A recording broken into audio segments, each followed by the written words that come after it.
Hello, fourth grade. It's time for our lesson reading literary text. Today, at the end of the lesson, you need to be able to determine how the setting of the story impacts the character's actions or plot of the story. When we're working with literary text, it's important to recall that it is fiction text that we are working with. These texts are texts that tell stories. There are many different fiction genres. Today, we are just going to focus on realistic fiction. Let's talk about story elements as a reminder.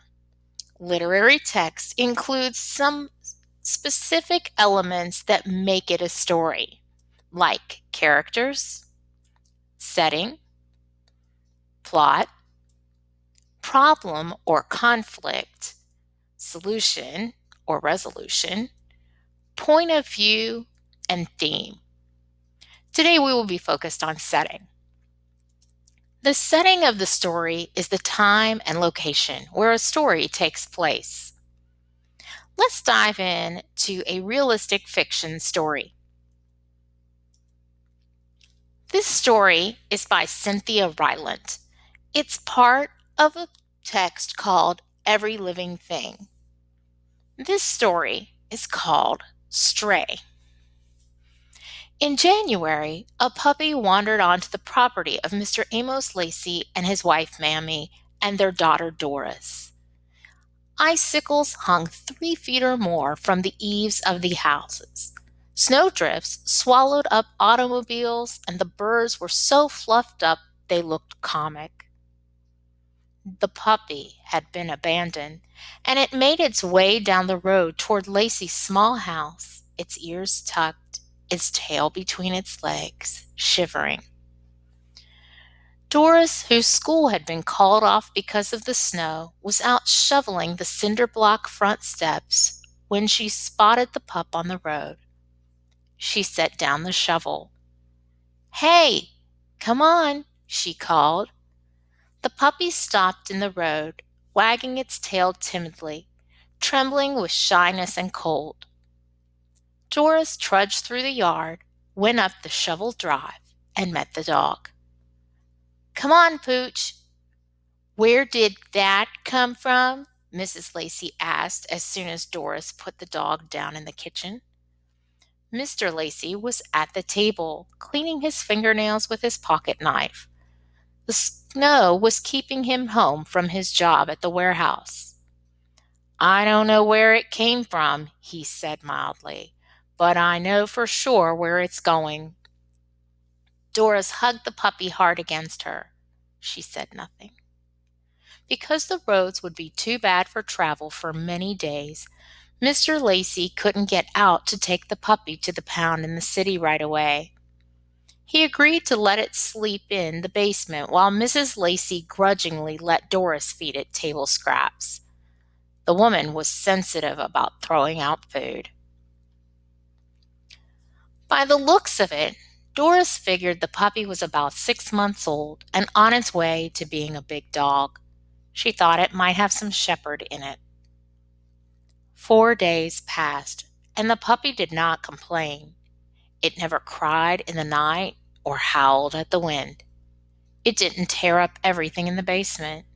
It wouldn't even follow Doris up the basement steps unless it was invited. It was a good dog. Several times Doris had opened the door in the kitchen that led to the basement, and the puppy had been there, all stretched out on the top step. Doris knew it had wanted some company, and that it had lain against the door, listening to the talk in the kitchen, smelling the food, being a part of things. It always wagged its tail, eyes all sleepy, when she found it there. Even after a week had gone by, Doris didn't name the dog. She knew her parents wouldn't let her keep it, that her father made so little money any pets were out of the question, and that the pup would definitely go to the pound when the weather cleared. Still, she tried talking to them about the dog at dinner one night. "She's a good dog, isn't she?" Doris said, hoping one of them would agree with her. Her parents glanced at each other and went on eating. "She's not much trouble," Doris added. I like her. She smiled at them, but they continued to ignore her. I figure she's real smart, Doris said to her mother. I could teach her things. Mrs. Lacey just shook her head and stuffed a forkful of sweet potato in her mouth. Doris fell silent, praying the weather would never clear. But on Saturday, 9 days after the dog had arrived, the sun was shining and the roads were plowed. Mr. Lacey opened up the trunk of his car and came into the house. Doris was sitting alone in the living room, hugging a pillow and rocking back and forth on the edge of a chair. She was trying not to cry, but she was not strong enough. Her face was wet and red, her eyes full of distress. Mrs. Lacey looked into the room from the doorway. Mama, Doris said in a small voice, please. Mrs. Lacey shook her head. You know we can't afford a dog, Doris. You try to act more grown up about this. Doris pressed her face into the pillow.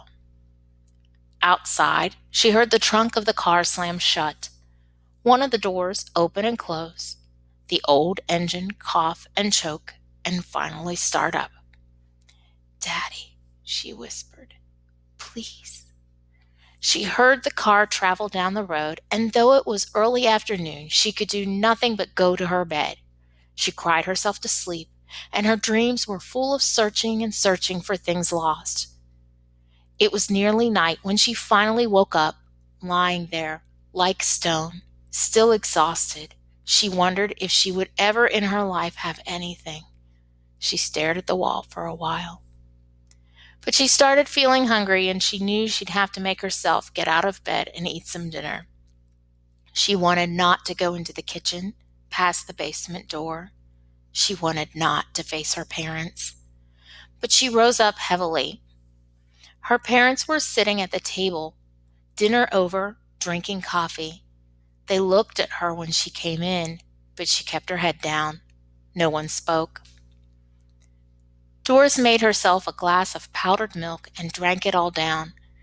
Then she picked up a cold biscuit and started out of the room.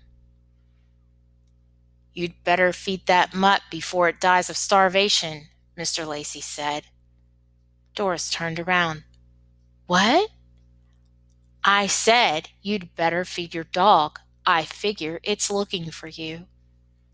Doris put her hand to her mouth. You didn't take her? She asked. Oh, I took her all right, her father answered. Worst looking place I've ever seen. 10 dogs to a cage. Smell was enough to knock you down. And they give an animal 6 days to live, then they kill it with some kind of shot. Doris stared at her father. I wouldn't leave an ant in that place, he said, so I brought the dog back. Mrs. Lacey was smiling at him and shaking her head as if she would never, ever understand him. Mr. Lacey sipped his coffee. Well, he said, are you going to feed it or not?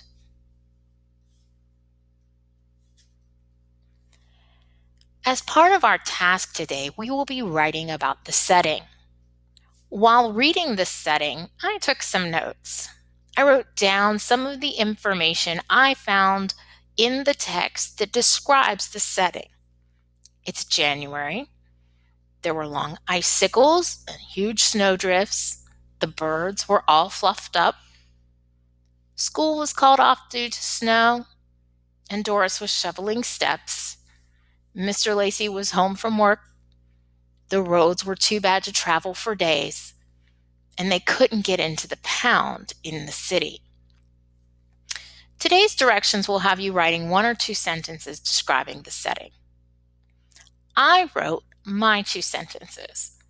This story takes place in a cold area in the middle of winter. The story starts in January during a snowstorm that keeps people home from work and school. Now I have to write 1 to 2 sentences about how the characters or situations may be impacted by the setting. I wrote, I believe If the setting of the story had been different, Mrs. Lacey would have made the dog go to the pound sooner, and Mr. Lacey may not have had a connection with the dog, so he would have left it at the pound. The family had to keep the dog for more than 9 days. That made them see that the dog was a good dog that was special and should be saved from the pound. Today, when you're reading your story, look for clues that help you explain the setting in your own words and think about how this setting might change.